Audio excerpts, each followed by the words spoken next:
dan saat ini kita akan bersama-sama merenungkan kebenaran firman Tuhan.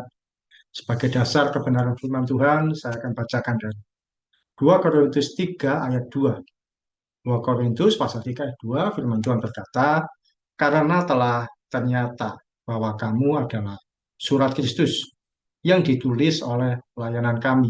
Ditulis bukan dengan tinta, tetapi dengan roh dari Allah yang hidup. Bukan pada loh-loh batu, melainkan pada loh-loh daging, yaitu di dalam hati manusia." Sahabat Kristus, saat ini jarang sekali atau hampir tidak ada ditemukan orang yang menulis atau membaca surat pribadi. Surat yang bersifat pribadi sudah digantikan oleh media sosial yang begitu marak belakangan ini. Orang bisa memberi kabar atau menceritakan sesuatu melalui media WA, email, atau Instagram, dan sejenisnya. Dulu, periode tahun 80-90-an, kedatangan petugas pos sangat menggembirakan karena membawa surat yang ditunggu-tunggu.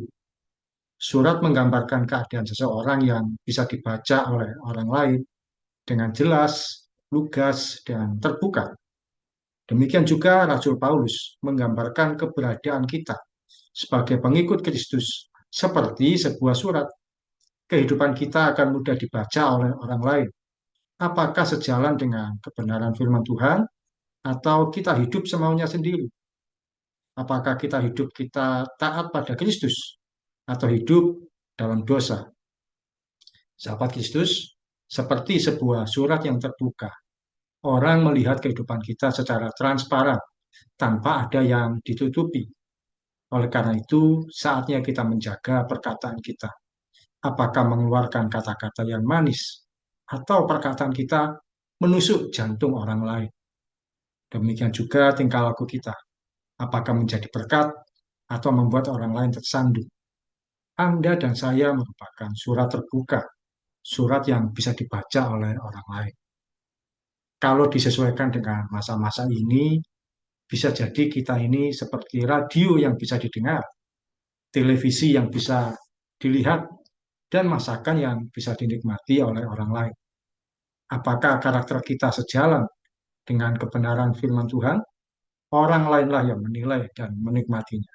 Saatnya kita menunjukkan diri sebagai pengikut Kristus melalui perilaku kita yang biarkan nama Tuhan.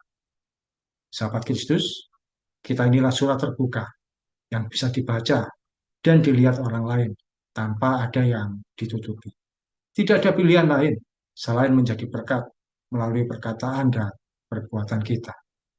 Ya, puji Tuhan, itu sharing firman Tuhan kita untuk edisi kali ini, yaitu mengenai keberadaan kita sebagai surat terbuka yang bisa dibaca oleh orang lain di luar Kristus. Dan mereka akan melihat apakah hidup kita sejalan dengan kebenaran firman Tuhan atau tidak.